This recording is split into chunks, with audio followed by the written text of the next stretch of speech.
Hello, this is Monarchism Unfiltered. I am, and this is Bronze.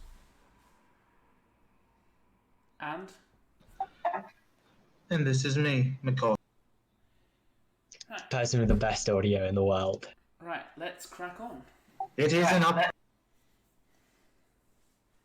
Indeed. So, a small recap. On the first episode, we touched upon the history of monarchism from essentially time immemorial to today, to more or less.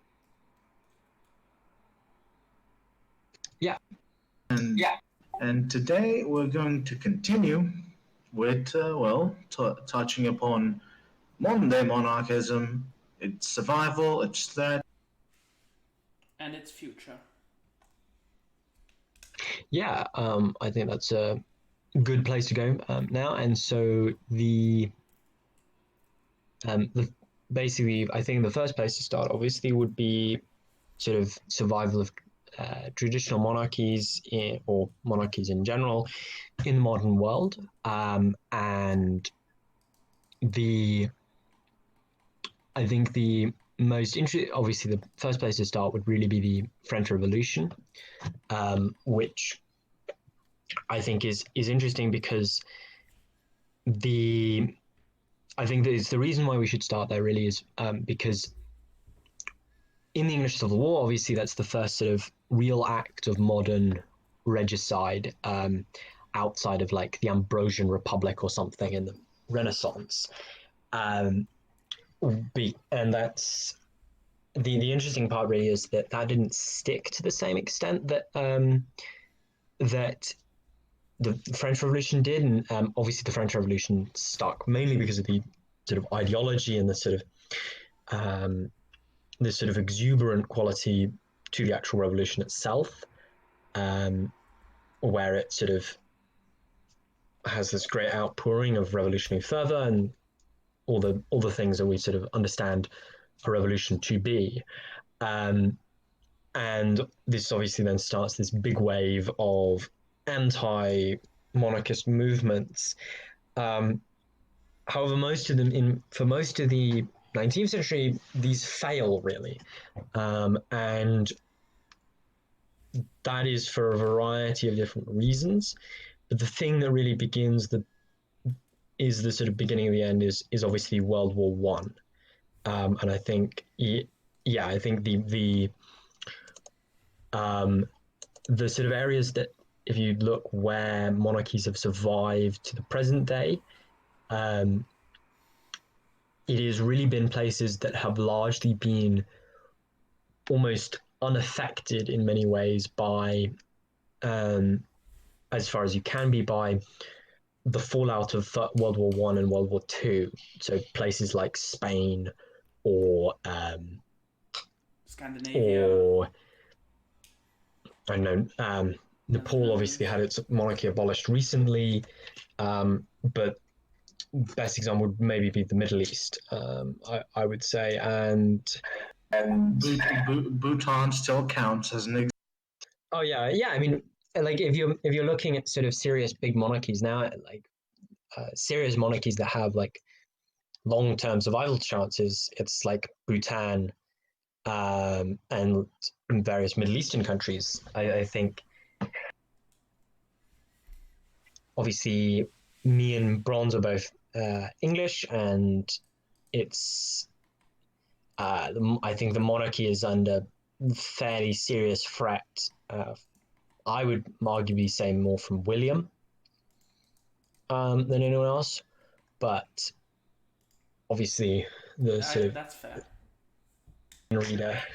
Yeah. I mean, the average Guardian reader is not particularly pro pomp and ceremony of the whole affair. But yeah, I would say that the sort of primary thing is that you have this, you have these various monarchical systems that are abolished really in the lead up to World War One, and World War One is what then sort of is the beginning of the end in many ways for monarchies in Europe. I'm not sure, Mkoqsc, you usually have something. I don't have much because I wholly agree. We might have a different opinion as to how exactly this came to be. For example, I've heard people hold that monarchism that people ultimately see monarchism as intensely connected to imperialism, and they see World War One as the culmination of the pointlessness of it all. Which, while I disagree, I can understand from a logical point where they come from. But really, the issue here is that World War One, in many ways, showed both the strengths of monarchies in a way. After all, it did show that when the push came to shove, they could summon, mobilize their own populations to never before seen levels, but also showed the weaknesses of it in a kind of phenomenological way, in so much as that they weren't ready for the psychological shock of failure, basically. Yeah, I think yeah. I that mean, World War One was a conflict so unparalleled, at least until World War Two, in its disaster, and in many ways it was a pointless war because it was started over some dispute, and bad diplomacy and got out of hand. That it threw the whole trust of the establishment into disarray. And that's not only politically but also culturally, where you start getting people Yeah, that's essentially what against cultural assumptions. uh, in essence is when World War One marks, or more actually the immediate aftermath of World War One, is where you really start to have that instinctual anti-monarchism that until this point was largely and exclusively the purview of America and the rest of the New World, with a few noted exceptions, mind you, that actually started to be its own thing in Europe. yeah, I would agree definitely. I think even sort of further than that, where I think that sort of is then also interesting is that um, if you look then subsequently at sort of threats to monarchism, the various forms of republicanism, um, World War One and World War Two really show that sort of dividing line, and that sort of dividing line really is sort of things like communism, various forms of anarchism, whatever else, on the left, and what really happens, I think, to the detriment of monarchism, where monarchism had sort of previously been almost the center in Europe, the sort of the moderate thing.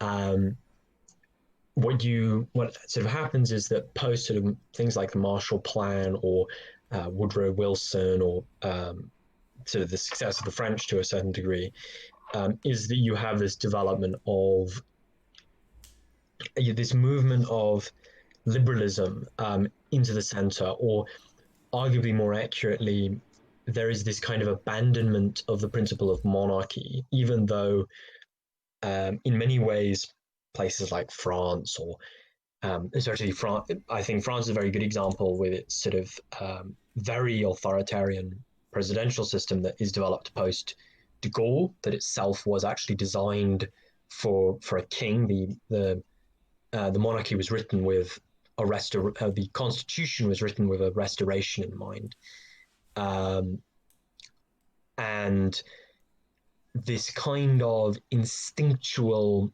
as you say, anti-monarchism really comes to develop in the center. And in many ways, it was first and foremost a reaction against this sort of image of the sort of aristocratic war. Because I mean, if you even sort of think about like what the aesthetics of World War One versus World War Two are, World War Two in many ways was a far more like it's there's not this sort of gentlemanly nature to it, as it were, that you even see in something as brutal as trench warfare. with trench warfare, there is something sort of stationary, almost dignified in a way, about how officers operated, say, for example. To use a very emblematic example, in World War One, you had the infamous example of the Christmas soccer game, where somewhere along the French trench line, the French and German soldiers came together and celebrated Christmas and played a game of soccer. The Allies didn't enjoy that, and all Christmas after that, they specifically ordered to Christmas Day to be bombarded. Yeah. But I absolutely guarantee to you that unless you count like late war absolute fucking desperation moves from the Germans to survive against the Soviets, and you have like those specific Germans with Austrians with what remains of a fucking Croatian free state, and Americans holed up in a castle just trying to fight out the Soviets. A thing I think only happened once in the entire war in one particular case. Yeah, you don't really have anything that can compare. Yeah, I mean, I think obviously so much is made of the sort of football game in Christmas, but I think even more so you see a similar thing in like you see this even more, sorry, on the Eastern Front with Russia and Austria-Hungary, where like the the two sides of like would very easily fraternize. Even sort of quite late into the war, you would have sort of various soldiers gambling with enemies of the opposing side, and obviously if officers are captured, it's like you all just speak French to each other, or German or Ukrainian or some similar language. So there's a certain, and I think that the difference is kind of emblematic in the sort of the motivating ideology. And I think obviously you mentioned about imperialism, but like I would argue, I would agree at least that I think if World War One and World War Two have two primary differences, that is imperialism versus fascism, and the thing I think that fascism really did change in Europe was that it inoculated this kind of innate skepticism of monarchy and of birthright in favor of this kind of meritocracy that was far more popular with the Nazis and the Italian fascists.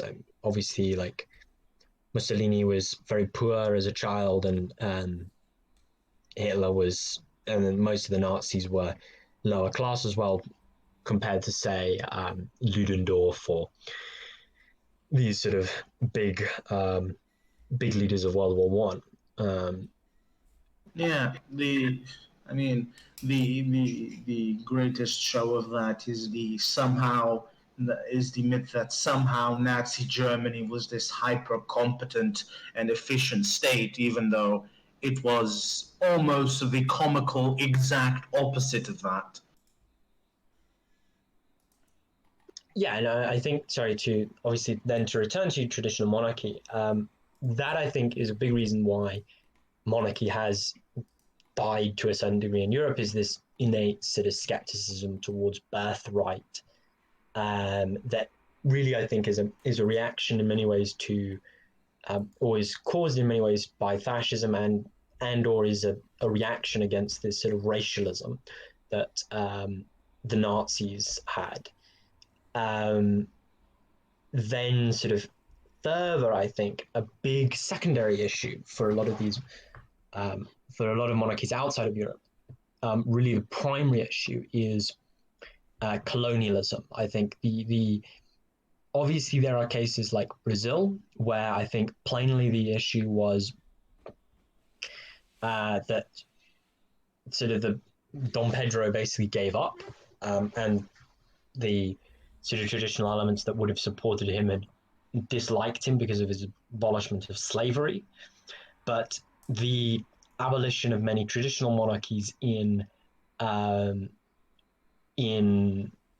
sort of the colonial spaces is really primarily due to the reactions against colonialism.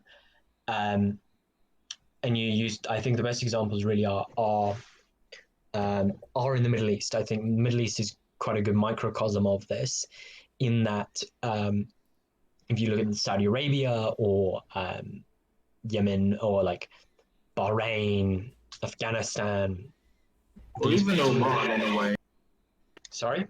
Or even Oman in a way. Yeah, Oman is quite a good example, and like Zanzibar.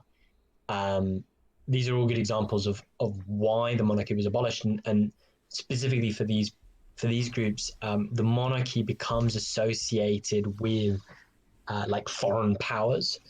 The you see this as even with in something as like the attacks on the attacks by jihadis on Wahhabis in Saudi Arabia as I think it's emirs, i.e. sort of subjects of these various princes emirs. And I think kind of more fundamentally the thing here is that what has developed in many of these places and is this identification of monarchy and aristocracy with the kind of colonialism that has come to dominate large parts of Africa and various different places, and that has to a great degree tainted them. I think a good example would be in South Africa, with critics of like the Zulu king. I think is a very good example because of his power, and he is criticized for collaboration with the apartheid regime. Other examples would be the abolition of monarchy in Burundi or Rwanda, where the monarchies are associated with this kind of primitive backwardsness that is sort of, and the sort of foreign, like protectorates and these sorts of things.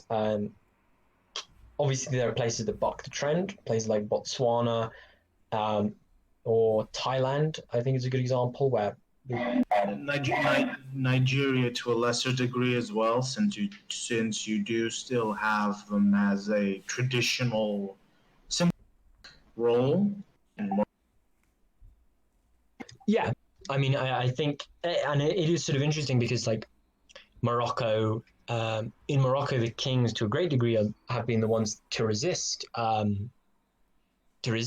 imperialism, like the sort of various attempts at coups and whatnot, and the Spanish attempting to impose different kings. The kings then subsequent sort of fights back and all these sorts of things. So yeah, I think there's a great degree to which these various monarchies that have survived in the third world are the ones that have come to associate themselves with opposition to various forms of colonialism. In Thailand, that was primarily Western. Or sort of British, I think, was the main. It was largely British and French. Yeah, that's why the Thai had their sort of attempt to do some stuff with the Japanese or whatever, and yeah, so I think that is and I think you see that quite clearly as well in China. China, I think, is a good example of that. Yes. China is the very beating, screaming heart of that example, considering how to this day the Qing dynasty is still loathed, not loaded, loathed. Loathed is usually how we say it. God damn it, English is a complicated. I mean, you're Portuguese, like.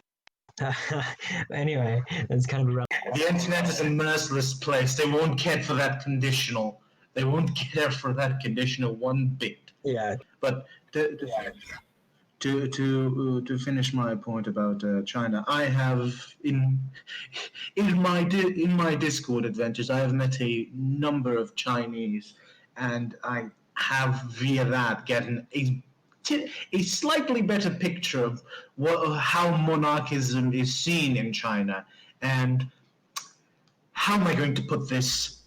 If in the West it is very bad, and generally speaking, the statistics show that in Europe, like all told, outside of all existing monarchies, like around 16% of the totality of all peoples of Europe, excluding countries where monarchies do exist, 16% are pro the implementation of monarchy, like 16% solid. In China, it is a far more complicated affair because you essentially have three currents, and these currents are extremely minoritarian. You have the smallest of the currents, which seems to be largely contained to people with connections to Manchuria, so largely speaking, northerners of the southwestern the northwestern provinces, which seem to be an extreme minority within an already extreme minority. And then you have the two slightly bigger camps, but are still extreme minorities, who support a restoration of the Ming or support the enthronement of the descendants of Confucius. Is there a singular descendant of Confucius that you could say is the singular claimant? Yes, there is. Confucius there's, I can't remember his name, but there's a duke. Yes. Duke of Extended Grace, or is that a category of titles? I think it is Duke of Extended Grace. But yeah, it is still the descendants of Confucius are still a thing and have institutional recognition of all places in the Republic of China. That is interesting because the Marquis of Extended Grace. Ah, there you go. The Marquis of Extended. Or that's the Ming specifically. Dianshi, which is Duke overflowing with sagacity, or Holy Duke Yen, is the direct descendant of Confucius, and the current guys are Kung Si Chang, or Kong Chiu Chang in Pinyin. So yeah. To the most likely one or two Chinese listeners, we're sorry for absolutely butchering every single. Yeah. None of us are Chinese, so don't expect it to be perfect. But yeah, it's because you wouldn't expect there to be a singular claimant because Confucius lived quite some time ago, and it's usually quite. Yeah, but apparently recognizing the legitimacy of Confucius' line was a popular tactic to secure the man. That makes sense. The question, therefore, is why is of all places, the Republic of China, Taipei, still recognizing him? Because that's what is absurd. The title is still valid. It is not a pretender kind of situation as you have in Western Europe. That is his title, and he is recognized as de facto his title in the Republic of China. I mean, if I were to wager a guess, I would have to say because no one bothered to remove it. I mean, technically, that is true. Never forget Lithuania, the secret monarchy. And sorry. Yeah, it was only in 2008 that they converted it from a paid appointment into an unpaid appointment. Jesus Christ, the crisis hit hard. And in 1998, until 1998, they had an official office building for, Christ. and in 2008, when they abolished it, they had the same ranking as a cabinet minister. Jesus Christ. You know, I kind of wonder how much of that was just the myriad cults of Taipei. Just Taipei, Formosa. Christ, I have to settle down on a name to call the Republic of China one of these days. Of the myriad religious cults there that did something about it. Yeah, and then it turned into an issue about gridlock because if you have to remove him, there's someone else you have to remove, and then you get bogged down, and it's not that big of a deal, so they just keep going until someone in 2008 apparently, had the idea of finally removing it. Which is a shame because it's a very interesting fun fact. Yeah, it is a very interesting fun fact. And I think then also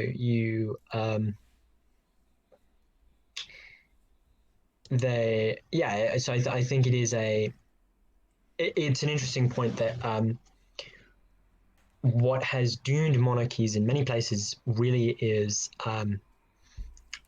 that republicanism and the various forms of it have become associated with like self-governance and anti-colonialism, which I think is sort of an interesting development. And I think it also then takes us on to the more general topic of how monarchy is ideologically justified and the various forms that takes in the modern world. So I think the first place to start really would be post-Enlightenment, enlightened monarchies of various forms. I think the first obvious one to talk about would be, say, enlightened absolutism, wherein you sort of have an absolute monarch, but he sort of acts rationally or is seen to be one of the more concise definitions I've ever seen, particularly read about enlightened absolutism, is that it can be defined as a form of absolutism where the king willingly submits to the law. So he is still above the law in a ideological sense, I suppose you could say, but he, of his own free will, submits to said law. It's not binding in so much as, well, it wasn't, but of his own accord, he submitted to it. That seems like a fair definition. It's short, and I think that in some degrees it fails to account for the spirit behind the whole thing, because enlightened absolutism was a different beast in a manner of speaking compared to the absolutisms that predated it. Because, for example, it is with Enlightenment absolutism that you have the mediatization of the principalities of the Holy Roman Empire. It is with this that you have radical reorganizations of the internal structure of the state. The last non-symbolic holdovers of feudalism get abolished here. I'm talking about non-symbolic in the sense of not necessarily serfdom, but power of the aristocrats. Like, sure enough, some of them might still have tax exemptions, but in terms of production and enforcement of law, which was really one of the main things about that the ancient feudal lords were loath to get rid of, is here where it gets annulled intensely and totally, in a way. Yeah, and so you obviously have this kind of initial state of like enlightened absolutism, which was obviously very popular. I mean, it was kind of presented itself as the perfect solution in many ways. What really happens, I think, in the sort of middle of the 19th century is that there's this move towards a kind of if ideology. I think that not to disagree with the suggestion you're going to propose, but my view is far more simple. Enlightened absolutism ended because it became ideologically untenable.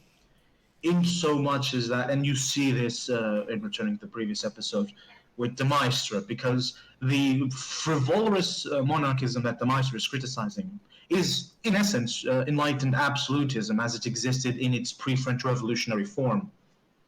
So the core issue is that enlightened absolutism, which could be, and for the two guys who listened to the entirety of the previous podcast, could be considered a tradition of monarchism in itself, but for simplicity's sakes, and the three members of this podcast considered it an ideological subfaction of monarchism because it manifested in its final form after the French Revolution. The enlightened absolutism at the time could not actually come up with sufficient justification to either separate itself from similar movements, so constitutional monarchism and absolute monarchism, which this is a bit lost today because, well, the minutia of constitutional law is not something that the average bloke on the street gets intense schooling on, though they should, I think.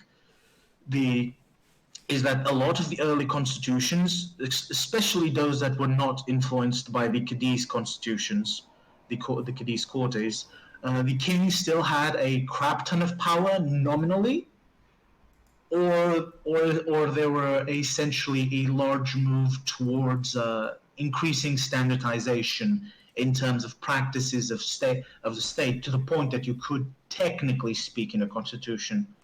Well, you couldn't actually technically speak. You could functionally, that's the word, functionally speak in the existence of something similar to a constitution in many states. Like you have this to a lesser degree in well, of all places, Sweden's wild and surrealistic constitutional history, with such exalted constitutional documents as the Instrument of Government of 1790 something, which, and I quote, essentially states that the king has absolute power, to stuff as the king is now essentially non-existent after the end, after essentially the deposition of the penultimate king of the Hesse dynasty in Sweden.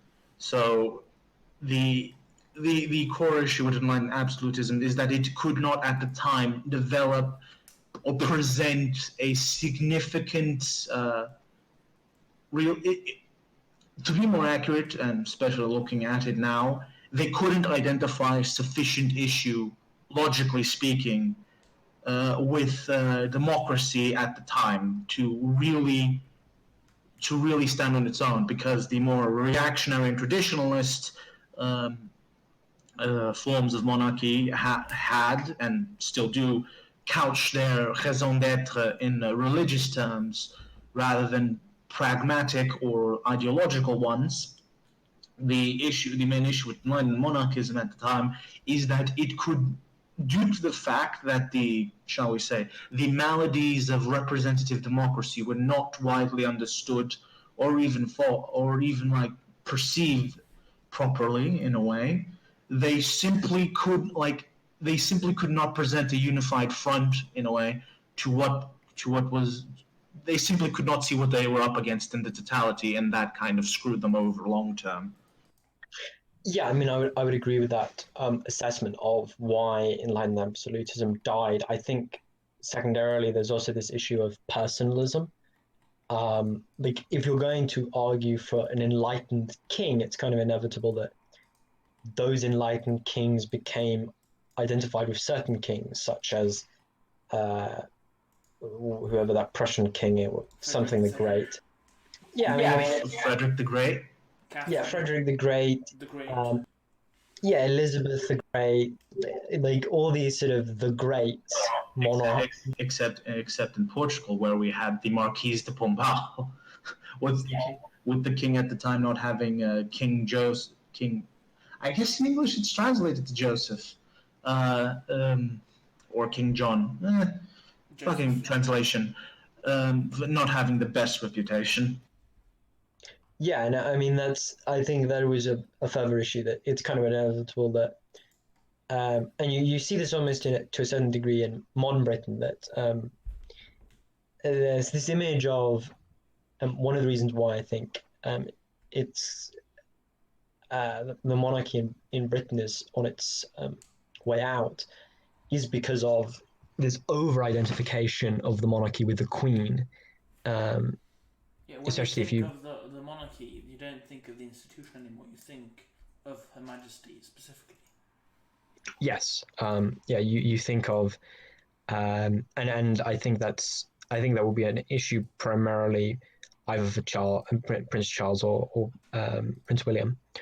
I think it will be worse for Prince William, but that sort of is diverging really from this ideological point, and I think really this interest in the ideology also then comes to the fact that you get people like you get people, even Locke to a certain degree, but people like Kant and Hegel and the successors to them very sort of competently articulate a kind of an argument for a kind of conservative constitutional monarchy that is grounded in an ethics of the community, and that to a great degree wins out in Germany and subsequently pretty much everywhere else.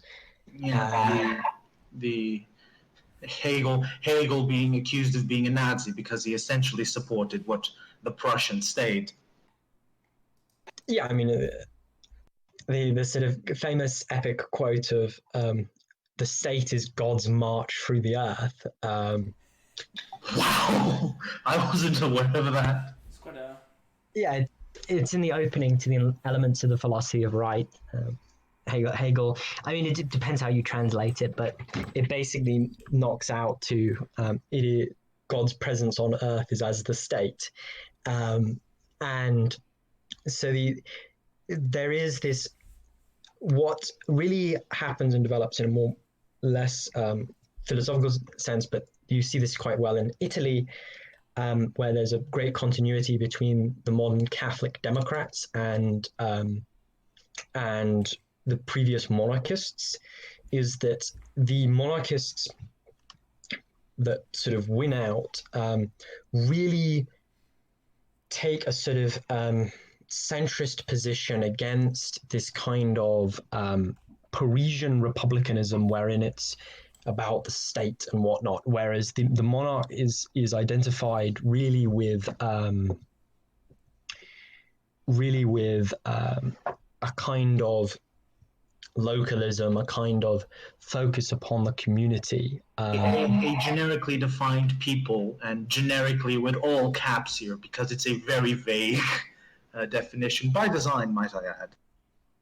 Yeah, and I think that that does very well in sort of in the lead up to World War One. Issue obviously then is that because it defined itself, and you see this, the equivalent in Britain is obviously one nation conservatism, but really the issue then is that when the aristocracy was revealed to be less sort of regal, or comes to be seen as less regal than previously post World War One and definitely post World War Two, this kind of ideology begins to unravel, and you see this then with the abolition of the monarchy in Italy and then elsewhere, basically, and that I think then this has led us to the current position where we now sort of live in this almost post-monarchical world, and I think this is where it then becomes interesting, that we have this question of then more divergent ideologies. And I think obviously the first place to start if we wanted to discuss people reacting to the end of monarchies, would be Action Française. Action Française in many ways follows this sort of monarchism of the community, with its sort of localism, these sorts of things. And the fact that famously Action Française allies itself with like social democrats against de Gaulle, in many ways is because it is opposed to this kind of statist tradition in republicanism. And I think it's you see then even with people like Hans Hem and Hop, an even more even more wild or divergent direction in which monarchy has been taken, especially in relation to localism, basically. Yeah, I wholly agree. For the listener at home, well, you could be listening to this in your job, I suppose, though I wouldn't recommend it. We, at least, well, us three tend to group this kind of localist, or more generically defined even, monarchism with a focus on the people/nation as romantic monarchism, because a lot of its impetus and aesthetics really are kind of an outgrowth of the artistic romantic movement, but also in the sense that the romantic movement represented an ideological preference within the budding petit bourgeois and the aristocracy and the moneyed aristocracy that hadn't gone bankrupt in the previous centuries in sort of Central Europe / Italy. To a lesser degree, this happened in the rest of Europe, but it was a development that was particularly strong in Germany and Italy. In Austria, the Austro-Hungarian Empire really can either be seen as a failure of romantic monarchism or as the last bitter holdout of enlightened monarchism, with its rejection of nationalism, at times from sheer technicality.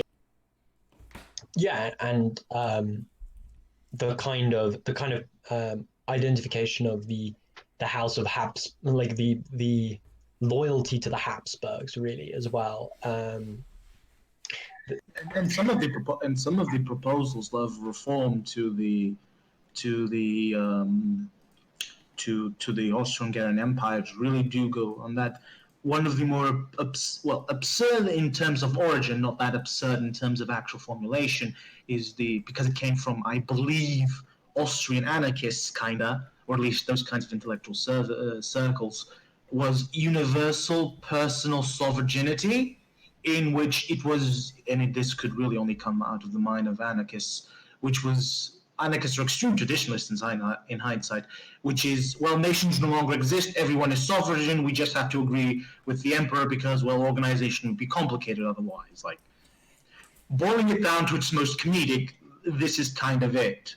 The other more famous and popular one, especially with the Slavics, especially with the Slavic holdouts of the empire, should I say, it was trialism, which proposed to essentially the creation of a third kingdom in Austro-Hungary.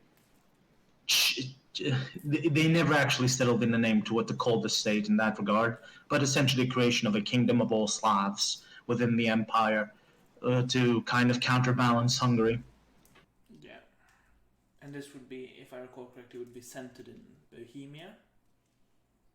One of the proposals, the early trialist proposals, were centered in Bohemia. The later trialist proposals were centered in a creation of because early trialism was anti-Austrian, later anti-Austrian and anti-Hungarian. Late trialism was explicitly and very emphatically anti-Hungarian, more than anti-Austrian. So the focus of the later trialism was essentially in Croatia, Bosnia, and Croatian Bosnia, because at the time Slovenian, Slovenian nationalism was not really a thing yet. I mean, I mean, overall, the Slovenes have always been semi-German anyway. I mean, the Slovenes got the so did the Czechs, but then the Czechs had a communist government that had a very de-Germanizing attitude towards their language. Well, I mean, it's very fair that like considering like what Reinhard Heydrich did to Czechia, like it's very fair that they would. I am not pointing at the fucking Czechs and saying your nation is illegitimate because you need linguistic reforms. No, I'm stating that like language is a complicated issue in of itself, and Czech used to be a lot more Germanic in a sense that Monday Slovenian can also be like kind of derived as being a Germanic derivative. This is just more me trying to protect my Slovenian bros than trying to diss any Czech enemies or something. Yeah. Anyway, I think I would agree with you that there is a streak of universalism to a certain degree, or to Austrian monarchism, and I mean, I think all the way back to the concept of the universal emperor and the HRE. Yeah, definitely, and I think this is also what then really tied the reason why Austria has why it's like it remains one of the places that has like Austria and Hungary are, the emperor remains more, the imperial family remain more popular, is in part because of this identification of the monarch with this kind of universalist Christian basically system, wherein it's sort of, you obviously the last emperor is on his way to becoming a saint at this point, and similar things that I think have kind of allowed it to remain popular to a degree that, say, the German monarchy haven't. When you say the Austrian monarchy is popular, you must quantify that, because much like the name Austro-Hungarian implies, there is a particular split between the rest of the entire empire and Hungary. Hungary has, and many Hungarians I have met have, the split is fucking between night and day, essentially. You have Hungarians that, much like the rest of the Habsburg monarchists, swear by the dynasty, outright state that Hungary probably wouldn't have been even remain Catholic if not for the Habsburgs, and stating that Hungary only exists because of the Habsburgs, and a lot of pro-Habsburgism, to the extreme exact opposite of we should have executed the Habsburgs when we could. Hungary is reduced and small because of the Habsburgs. The Habsburgs are crap and shite, and essentially, if they could, they would kill the current claimant if they had the chance, which is kind of boy. Yeah, what is interesting is that this divide, as you mentioned, is often on geographic lines, with the south being more towards the second camp you mentioned, and the north of Hungary, which were being more traditionally pro-Habsburg, being closer to Austria. Yeah, that's what I've encountered. The core issue is that Hungarian. I really shouldn't. I really shouldn't suppose that. I went to Hungary once, and I had the impression that the historical depiction of the Habsburgs in Hungary is not the most, shall we say, fair thing that exists. So that might be a factor. Sure. I think at least in the historical context, when there was like an impetus to restore a monarchy, especially like obviously uh, Horthy was regent, was his title, obviously, and he considered himself like regent for the Habsburgs, That rather would than be the like an logical thing. independent Hungarian monarch. Even though Hungarian monarchism during the Hungarian Regency is an interesting topic in of itself. But let's just say that, in order to not diverge too much into this topic, that that there were actually people who wanted Horthy to just claim the kingship outright. Oh yeah, I don't deny that.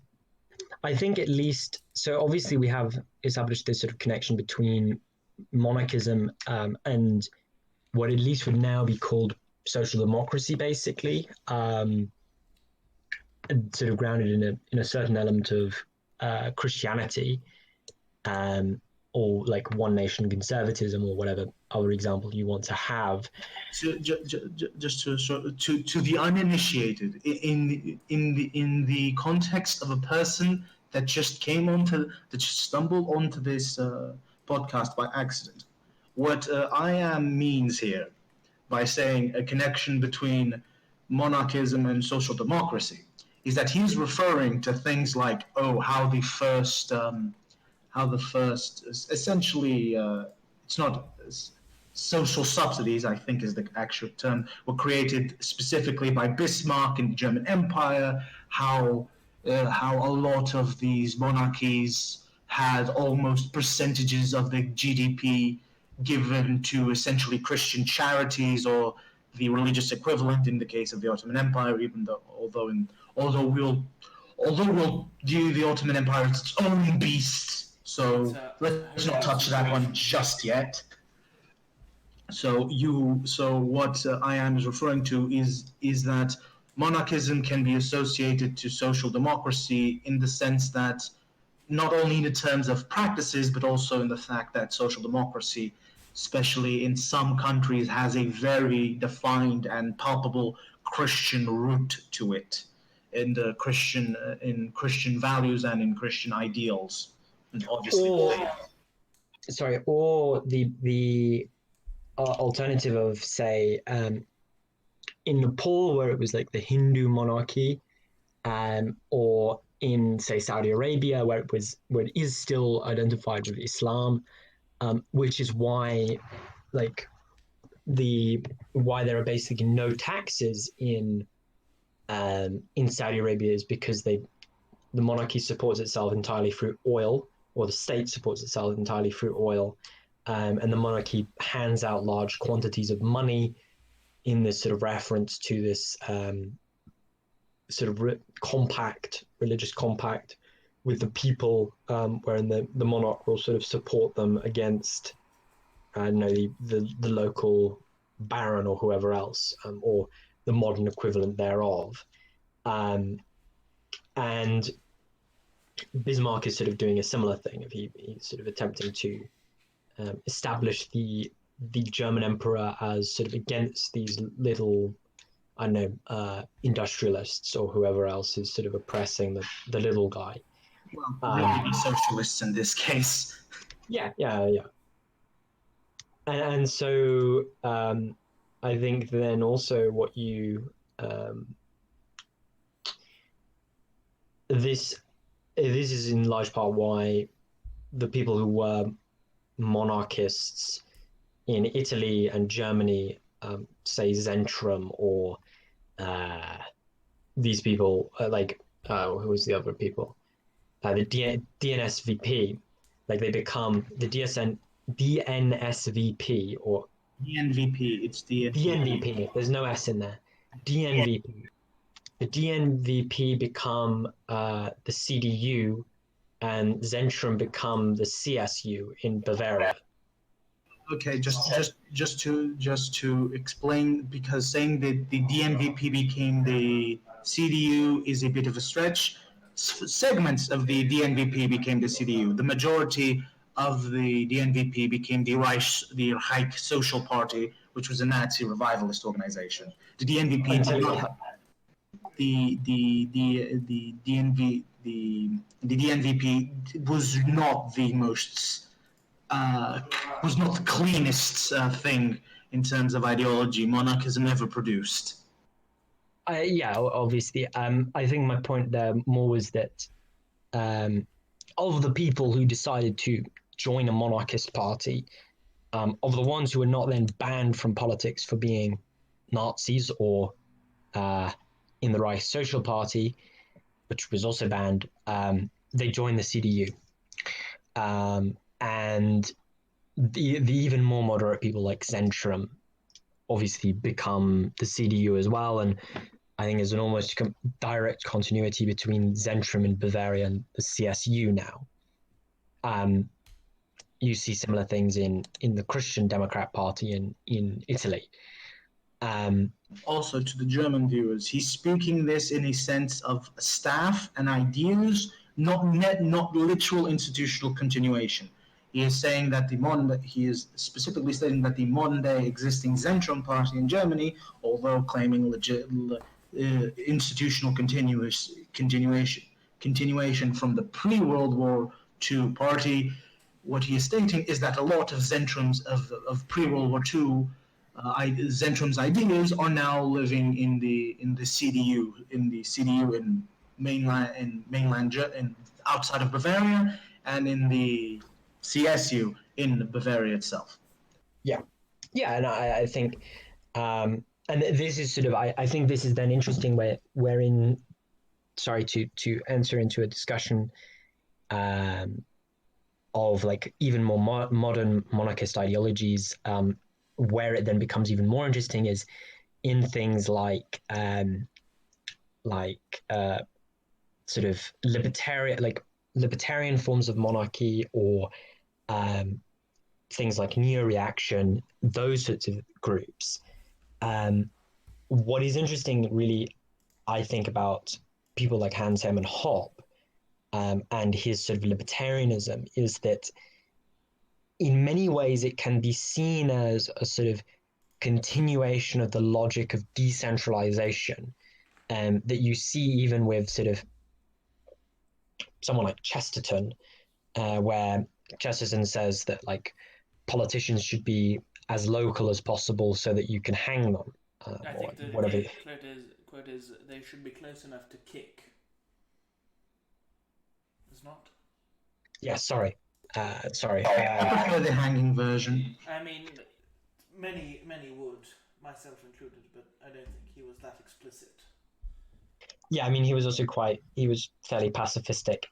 But yeah, and that sort of logic, I think, is a big part of a lot of monarchism. You see this with even sort of joke ideologies like narco-monarchism have at least some kind of logical sense to them, precisely because of this sort of localism. So actually you see this with sort of what Tolkien is talking about. He's talking about this sort of romantic localism of the village square and whatnot. And I mean, it's a theme that's continuous in really all the sort of British romantic reactionaries of the early 20th centuries, like, you know, personal favourite of mine, Hilaire Belloc, who's talking about, you know, localism in the economic sense with his ideology of distributism, of course, and then, yes, as you mentioned, Tolkien and Chesterton and a few others. It's sort of this decentralization wherein the king, to a large degree, is sort of almost attempting to end national politics in a way. Not that it doesn't operate, but that it shouldn't be a focus almost. That is kind of distraction in many ways. And I think that to a great degree is what something like neo-cameralism by Moldbug is attempting to, in many ways, ape after, is that the point almost of this kind of neo-reactionary monarchism, at least for someone like Moldbug, is that politics almost stands, in many ways, stands in the way of a kind of economic libertarianism, wherein the person is sort of allowed to be do whatever they want. Obviously, Moldbug, his opinions vary, but that's essentially what you see in something like the Formalist Manifesto.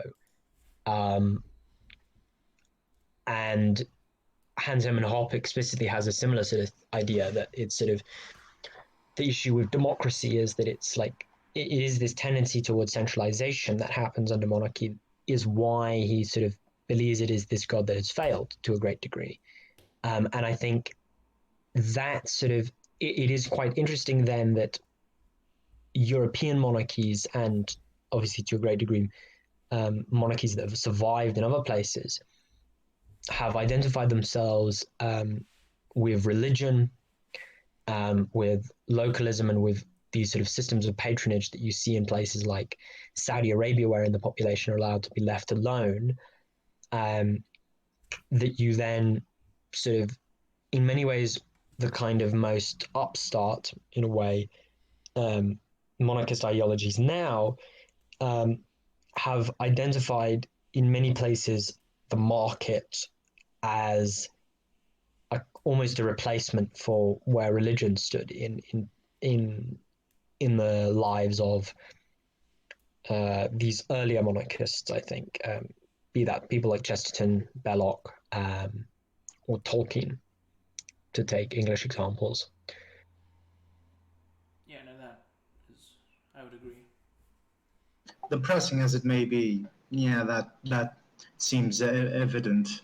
Most of, especially most of monarchists that come from the new right seem to be more concerned with facilitating capital rather than facilitating monarchism itself. Yeah, I think that is sort of the interesting part. Then is this desire almost for effective government that wasn't really so present in, say, someone like Chesterton, like these sort of earlier romantic monarchists on like it's sort of it's the sort of basic point of the Christian socialists in Christian social movement in Austria, wherein the point of the point of the state is to save souls,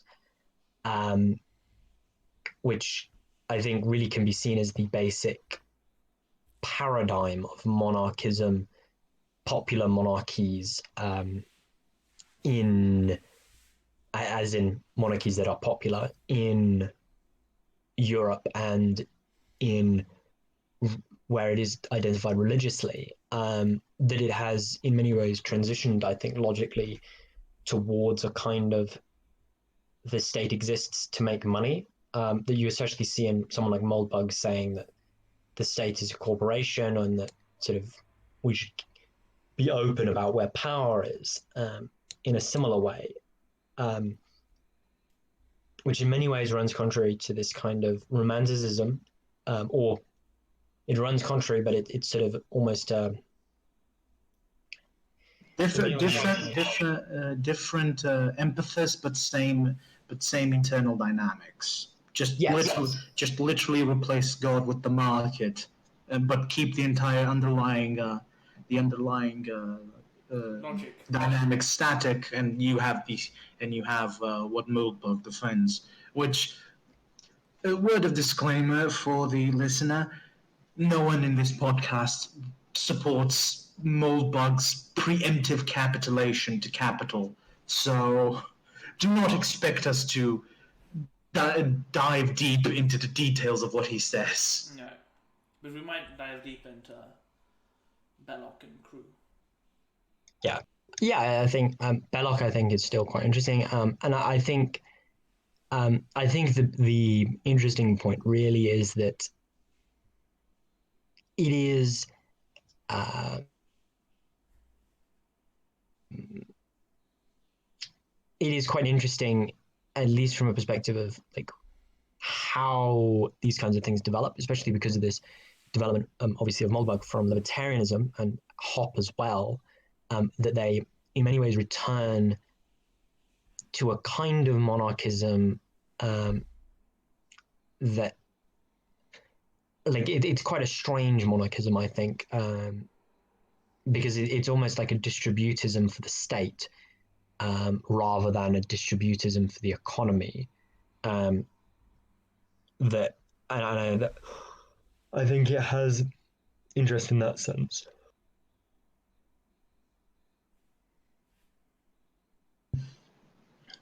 I think that really the development of monarchism, especially in the Dark Enlightenment, which some of you may know as either an undercurrent or as the direct predecessor to the alt-right, is that if there is really anything that it must be said in their favor, is that they did imbue the concept of monarchism with a certain dynamism that it didn't have, or at least to be more accurate, at least in my view, had lost since World War One, by showing how ultimately and truthfully intensely flexible the concept is, by showing how the cornerstone of pre-capitalistic political reality could almost from night to day be transformed into the brand spanking new vehicle of capitalistic dominance. Yeah, I think even further, what's kind of interesting is that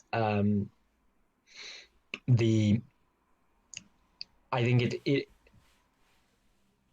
I think it's unlikely that anything like the mold bug will catch on, as it were, in the same way that, say, Marxism caught on. But I do think what it points to quite interestingly is the sort of future of monarchism, which I think we should discuss as well now. And I think that there's this interesting question of where do monarchies go from? Because monarchies in Europe and elsewhere, the ones that have survived, have identified themselves with forces of nationality, of the preservation of locality, of the preservation of religion, and sort of individuals and whatnot, be that through distributism or like whatever the Saudis are doing, or these various things.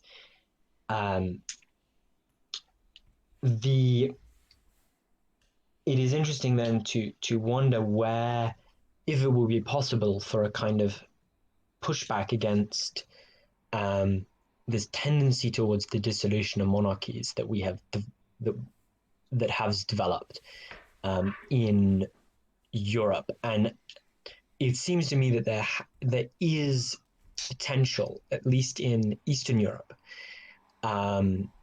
towards restorations of monarchies. Obviously, I think Romania's moment has passed. Sadly, the Romanians are too sexist to accept the potentiality of a female monarch.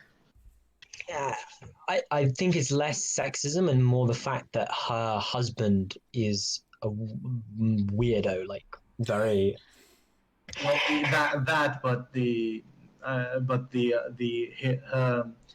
it's a bit more complicated. She's not the first in line, because the King Michael had a son. Is that King Michael excluded that son because he was directly involved in I believe, a corruption scandal.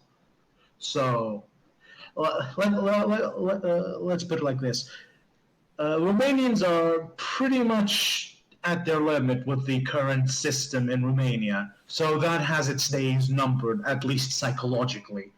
Whether when it goes down it's replaced by monarchism is not so much a given as it was now.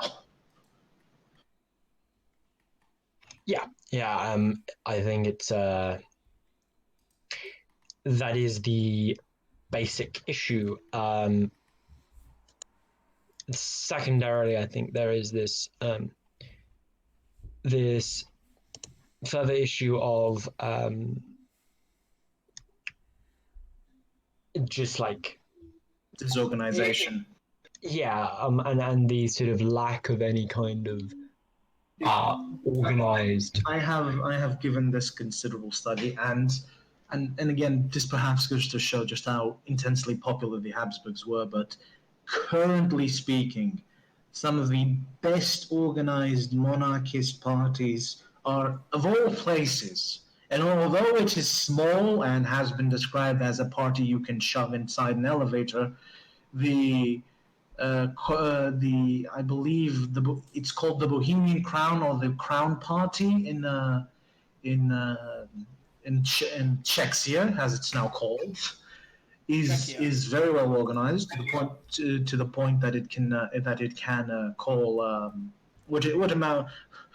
I was about to say what amounts to a march on Prague, but that's perhaps a bit too strong a terminology. A march but in Prague, perhaps. Yes, it organizes they do a. I will use the term procession because, well, most of them are also devout Catholics in an infamously atheistic country. Another place where it's also organized, but not by parties, but of all things by religion, is Georgia, where somehow, some way, the two opposing dynasties have united in a marriage and have produced an offspring, and the kid is being hyped to shit by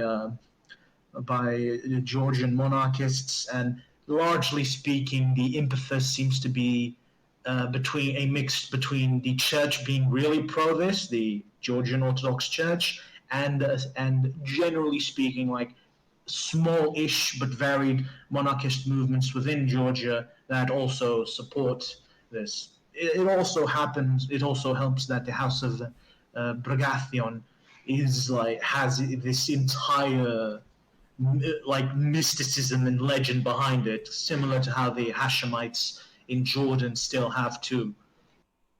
And then you have the true black horse of this discussion, the one no one saw coming and no one expected, Transnistria. That's one. I mean, that's the true. The true successor state of the Russian Empire. Yeah, that's the real Fifth Rome. Oh God! Never. For those who don't know what we're referring to, the current president of Transnistria has gone on record claiming himself a monarchist, has been elected Monarchist of the Year in 2018 in Transnistria, and seems to be all about either creating or restoring the monarchy in Transnistria. How and what methods he plans to use this is anyone's guess. Sadly, reporting on Transnistria is not exactly something that happens here on the West. But yeah. Transnistrian claimant is a good question. Yeah, this is quoting well. I am a monarchist by this is the president currently. I am a monarchist by nature. From my youth, I had strictly built monarchical views. I am a supporter of monarchism, limited constitutional monarchism, and take the experience of the Russian Empire as a basis. And has called the Bolsheviks traitors and usurpers. So yeah, and he ordered the raising of statues of Suvorov, the last generalissimo of the Russian Empire, and Pyotr Stolyapin. So, for a country with a Soviet flag, to put up statues of Stolyapin is probably the most amazing thing in the world. It's up there. I already have this image of Stolyapin in gigantic bronze with just the flags with the hammer and sickle just floating in the back. I mean, it is. So it's the twin statues in front of the House of Representatives will be Stolyarpin and Lenin. What a Um, combination. yeah, what a combination. Um, For the record, people, and has the Mohamed Rossi shown in the past, monarchism and communism wholly compatible. yeah, so that is Transnistria. But no, I think the even more sort of seriously than that, I do think the place that is most likely, obviously, I think is Georgia, because as you mentioned, there is sort of consensus, at least within the church, This in unity. favor of it, and they've solved like the dynastic disputes pretty much. There are other two places where the issue about the perhaps and more emblematic of the lack of organization with monarchism as a whole is how sometimes iffy these statistics can get.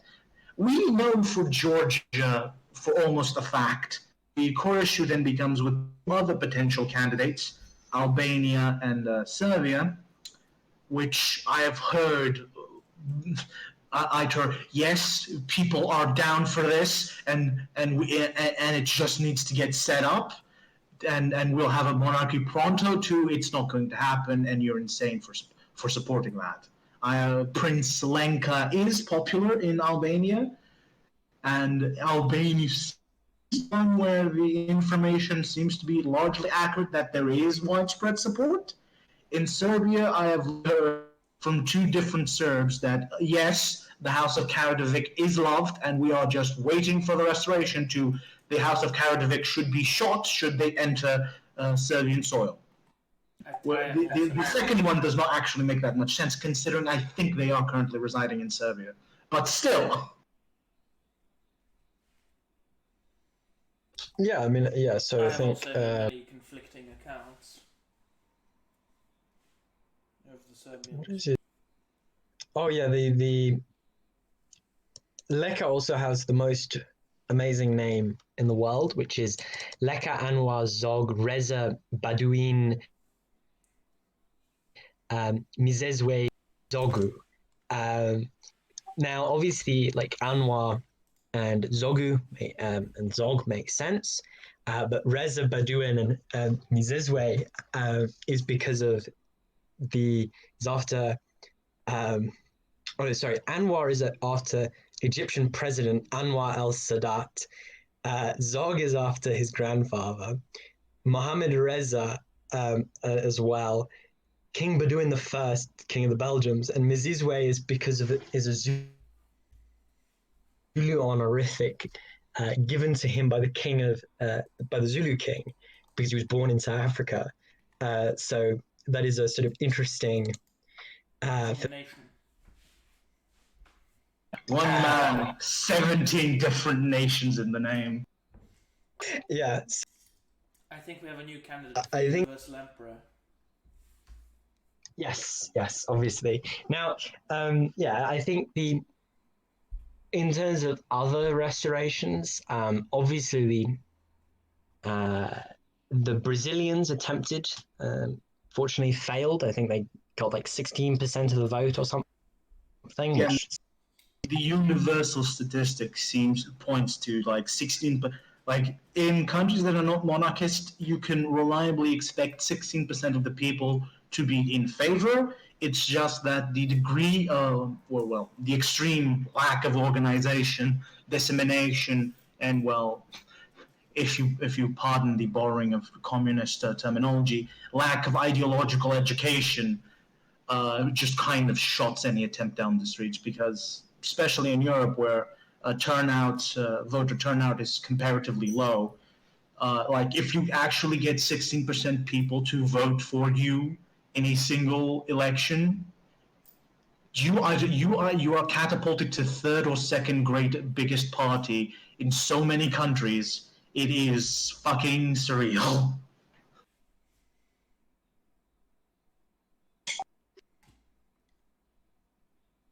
Yeah, and anyway, obviously then it's basic thing of shout out to Sao Paulo for having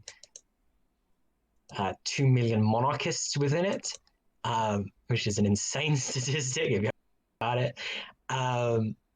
But yeah, I think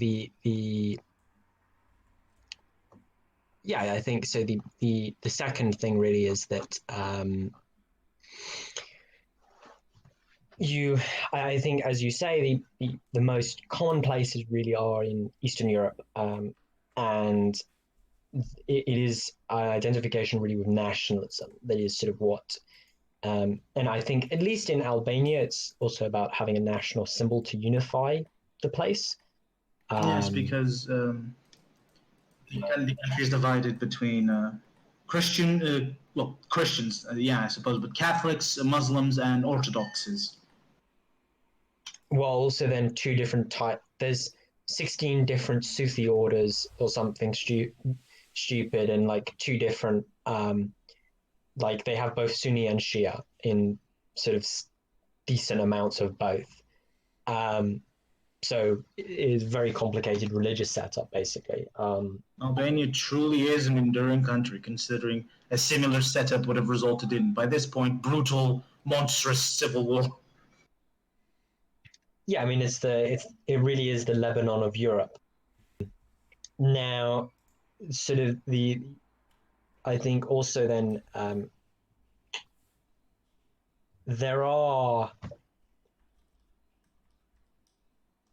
places in Africa where you could talk about monarchist movements, but it becomes stranger there because usually it's like a nationalist movement. So Inkatha in South Africa, the Inkatha Party want an independent Zululand with the king as head of state, with a like parliamentary system. That can be seen as monarchist, I think, but to describe it as monarchist in the way that we think of is not really the case, because the king already has a significant degree of power anyway. He has like consultative power over the local legislature. He has significant power in even more local legislatures. He owns a significant portion of the land, can do lots of it with that. So it's not really like monarchist in the way that like AF or like Action Française were, or in the way that, say, like Serbian monarchists or Brazilian monarchists are. Like it's less a restoration, more independence movements, and you see the same in like parts of Uganda or these areas. Famously South Kasai, where it didn't exactly go in their favor. Yeah. Okay. So I mean, what seems to be the common thread in all these movements is not referring to the ones you just mentioned, which are of a different nature, but the more explicitly monarchist ones is a lack of organization and sort of common will, a unity. Yeah. In action. Turns out, statistically speaking, monarchists are people who actually need a king to function properly. Yes, genuinely. Like, monarchism is complicated in the sense that in some countries the division is also very profound. In France, you have nominally three different claimants, but in practice it's a 50-50 split between the Orleanist branch and the Blancs of Spain, the legitimist claimants of the legitimist branch of the Bourbons of Spain. So it is complicated, but also like the issue is that you have this and you have this issue, especially with many monarchisms in Western Europe, less so in Eastern, but especially in Western, where the proposal, like when a bloke comes to you and tries to handle you a pamphlet of the monarchist of what monarchy can do for you, it amounts to very little because, and this harkens actually back to what I mentioned about Enlightened monarchism. Like it's either the status quo remains, we just have a king now, and not explain what are the institutional benefits of having a king now. So you have this completely surface level level analysis of what would be of what even a purely ceremonial style king like the UK has would bring to the table, and to people who understand the minutiae of constitutional law, it brings a lot. To people who don't understand that or simply do not care because do not believe that constitutional law should be the basis of politics, it's a rather meager offering. Many of them either are also highly supportive of the currently existing order of capitalism, that one which is causing unemployment and destruction of jobs in Europe, which not everyone is pro. So you just have this. It's the issue of having a thought system, school of thought that is so versatile and non-binding, is that there isn't really a defined party platform. Yeah, the core issue is that you do not need like a overarching international of monarchism to organize this, and it does exist, but its efficiency is also questionable.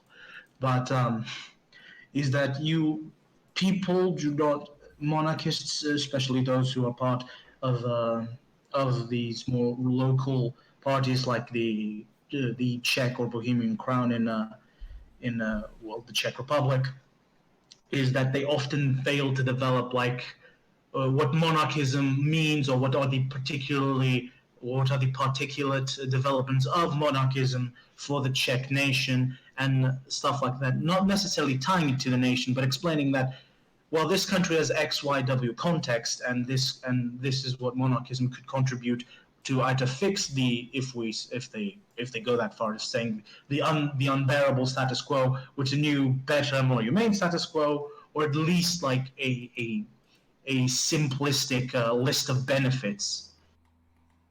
Yeah, I think on that note we can wrap it up for now because it's getting quite long. Yeah, so that's goodbye from us here at Monarchism Unfiltered. Yeah. Goodbye here. Goodbye. Don't forget to send us your questions to the email so that we can read them. Yep. Sounds good.